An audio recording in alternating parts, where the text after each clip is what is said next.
సాయి శివాని భక్తి పాటలు. సాయి శివాని భక్తి పాటలు. Please like, share, comment, subscribe to my channel.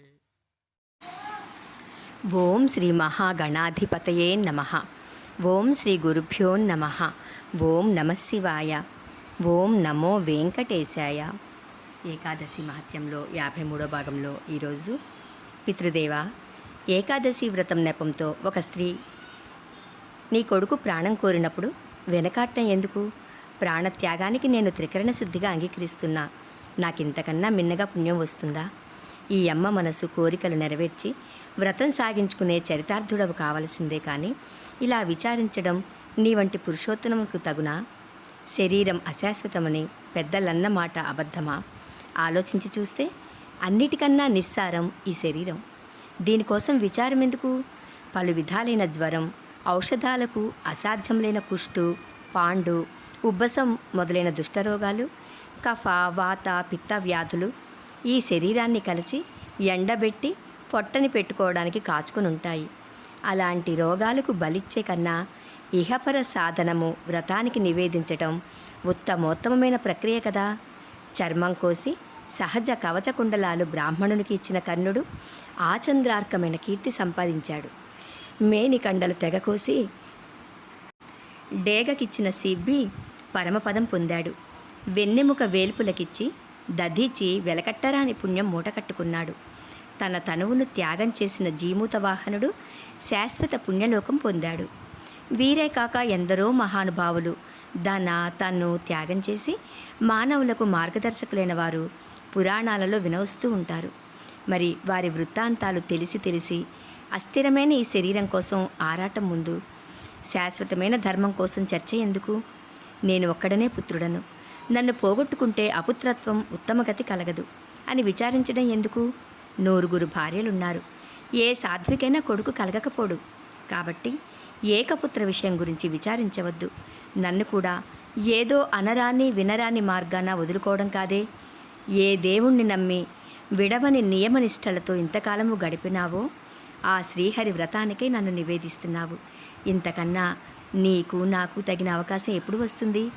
ఈ తనువు, ఈ ధనం, కోట, పాట, విభవం, స్త్రీలు, కొడుకులు, తోబుట్టువులు, బంధుమిత్రులు స్థిరమా? కాలానుసారంగా ఇక్కడి నుండి తరలిపోయే దినుసులే. ఒకరి కోసం ఒకరు వెంట వస్తారా?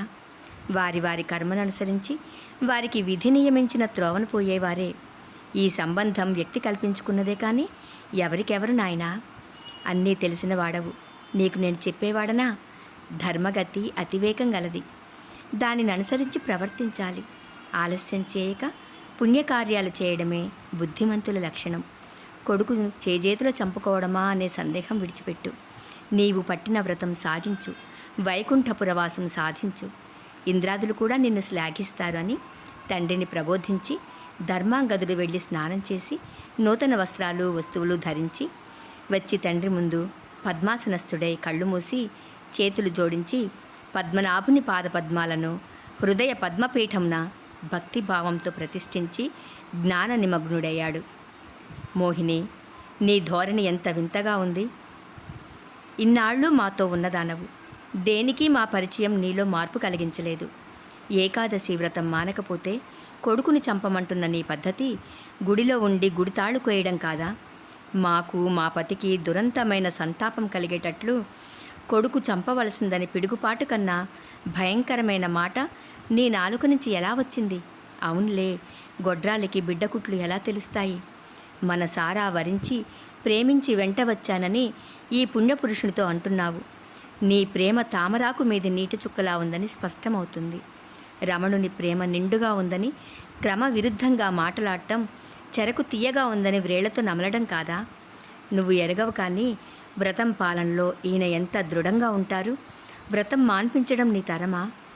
ఏనుగుకి దంతం వచ్చిన తర్వాత మళ్ళీ దానిని లోపలికి ఎంతవాడైనా నెట్టగలడా అని పతిని చూసి అన్నది. ఈ సతీరత్నం ఇలాగా, ప్రభు, పామరుడులాగా అలా విచారిస్తూ కూర్చున్నావెందుకు? నాకు తోచిన మాట చెప్తున్నాను. నీ మనశ్శుద్ధిని పరీక్షించడానికి హరిహర బ్రహ్మలు ఈమెను సృష్టించి పంపి ఉంటారు. అలా కాకపోతే నిన్ను పతిగా మనసావరించి వచ్చిన సామాన్య కాంత అయితే నీ వ్రతం విడవవలసిందని ఇంత పంతం పడుతుందా? ఇక నీ త్యాగశీలం గురించి నేను చెప్పనక్కర్లేదు. పాత్రం త్యాగాయ, తగిన చోట త్యాగం తరగని పుణ్యఫలం వస్తుంది. ఆర్యుల కూట పుత్ర కళత్రాదులను, తన శరీరాన్ని కూడా తగిన చోట త్యాగం చేయడం ధర్మబుద్ధి గలవారికి అవశ్య కర్తవ్యం. కాబట్టి ఈ పనికి సిద్ధపడవలసిందే, ఆ చంద్రార్కంగా యశస్సును స్థాపించవలసిందే అని నా మనవి. ధనం కానీ తనువు కానీ శాశ్వతమా అని సంధ్యావళి హెచ్చరిస్తూ ప్రోత్సహిస్తూ పలుకుతున్న సమయంలో విషయం తెలిసి కొడుకు ధర్మాంగదుడు వడిగా అక్కడికి వచ్చి తల్లికి తండ్రికి మొక్కి తండ్రికి ఎదురుగా చేతులు జోడించి ఇలా అన్నాడు. అంతలో ఆకాశం నుంచి తెంపని మాటలు ఇలా వినిపించాయి. అంతా దివ్య ప్రభాభాసమానమైంది. శ్రీహరి లక్ష్మీదేవితో వచ్చి పైన గరుడిని రెక్కలపై నుండి చిరునవ్వుమోముతో దేవిని చూశాడు. ఆ క్షణంలోనే ఇంద్రాది దేవసంఘం అటు ఇటు ఆశ్చర్యంగా నిలిచి చూస్తుండగా లక్ష్మీదేవి శ్రీపతి మోము చూసి, స్వామి, ఏమిటిలా వేడుకగా చూస్తున్నావు? ఆ రాజు ఇంతకాలం తదేక దీక్షతో సేవిస్తున్నందుకు నీవు ఇచ్చే ఫలం కన్న కొడుకుని చంపడానికి సిద్ధమైన భక్తుణ్ణి ఆనందంగా చూడడమా? అనుగ్రహించి ఆపద నుంచి ఆ రాజవంశాన్ని రక్షించు ప్రభు. ఇంకా ఏమిటా పరీక్ష? ఇది చాలదా అని ఆత్రంగా అన్నది.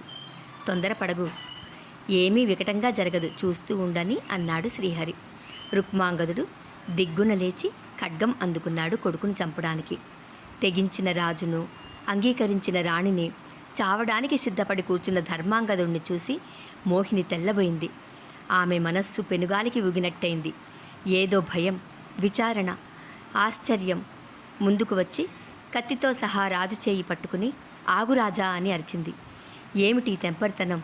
అరదమ్మిడి విలువ చేయని ఏకాదశి పేరుతో ఏదో సాధించాలనుకుని కన్న కొడుకును కత్తికి ఎరవేయడానికి సిద్ధపడుతున్నారు. మేకు కోసం మేడ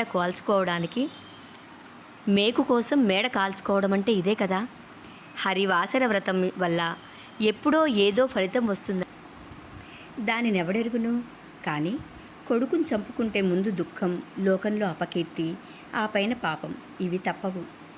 వ్రతం వల్ల మోక్షం వస్తుందని కన్న కొడుకును చంపుకోవడం మింటకమ్మిన మేఘాన్ని చూసి చెరువుకు గండి కొట్టడం అవుతుంది. అపుత్రస్య గతిర్నాస్తి అని, పుత్రుడు లేనివానికి ఏ విధంగానూ గతి లేదని శృతివాక్కు నీకు తెలియందా? పుత్ర సంతతిని కోరి సగరుడు శంకరుణ్ణి గూర్చి ఎంతటి కఠోర నియమాలతో తపస్సు చేశాడో సగర చరిత్ర చదవలేదా? కొడుకు కలగాలని దిలీపుడు నందినిని సేవిస్తూ చేసిన వనవాస జీవితం నీ గురువులు చెప్పలేదా? దశరథుడు పుత్రకామేష్టి చేసినదెందుకు? పాండు మహారాజు కొడుకుల కోసమే కదా దేవతలను ఆరాధించాడు.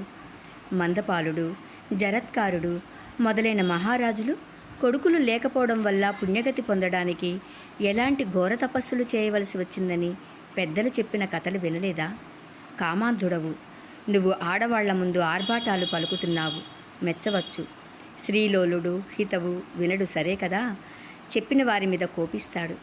అలాంటి వాణ్ణి బంధువులు విడనాడతారు. ధర్మం తప్పిపోతుంది, ధైర్యం నశిస్తుంది, ధనం తరిగిపోతుంది, కర్తవ్యం తెలియదు, చేసినది మర్చిపోయాడు, అపకీర్తికి భయపడడు, రాబోయే అనర్థాలు గ్రహించడు, అభిమానాలు విడిచిపెడతాడు, అసత్యానికి వెనుదీయడు, పాపానికి భయపడడు, కులశీల విరాళం గుర్తించడు, సత్యానికి స్వస్తి చెప్తాడు, దొరతనము నీతి నియమము చెప్తాడు. నువ్వు ఒకటే కాదు, ఇద్దరు కాదు, 100 కాంతలు గల కామలోలుడు. ఎంత ఆలోచించినా నీలో సద్భావానికి అవకాశం ఎక్కడిది అని రాజును తోలనాడి ధర్మాంగదని ఉద్దేశించి అంటుంది మోహిని. కుమారా, ధర్మాంగద, తెంపరి మాటలు నీ తండ్రికి సరిపోయాయి, కానీ నువ్వెందుకు మరణించడానికి తల ఒగ్గుతున్నావు? చచ్చాక అనుభవించేదేముందోయ్? చచ్చేటంత కల వస్తే మేల్కోవాలి కానీ నిద్రపోకూడదంటారు.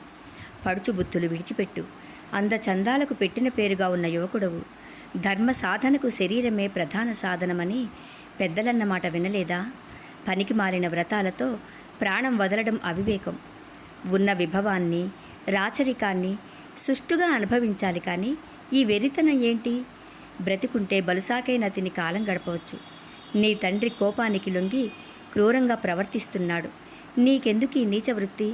చేజేతులా కన్న కొడుకును ఖండించడానికి తాను సిద్ధపడవచ్చు, కానీ ప్రాణత్యాగం కోసం నువ్వు బ్రతుకుపాడు చేసుకోవడం భావ్యం కాదు అని బోధించి మోహిని అటు నుంచి ఇటు తిరిగి రాజును చూసి మళ్ళీ అన్నది, రాజా విను, కలిగినవాడు నీకు ఈ ఒక్కడే కొడుకు.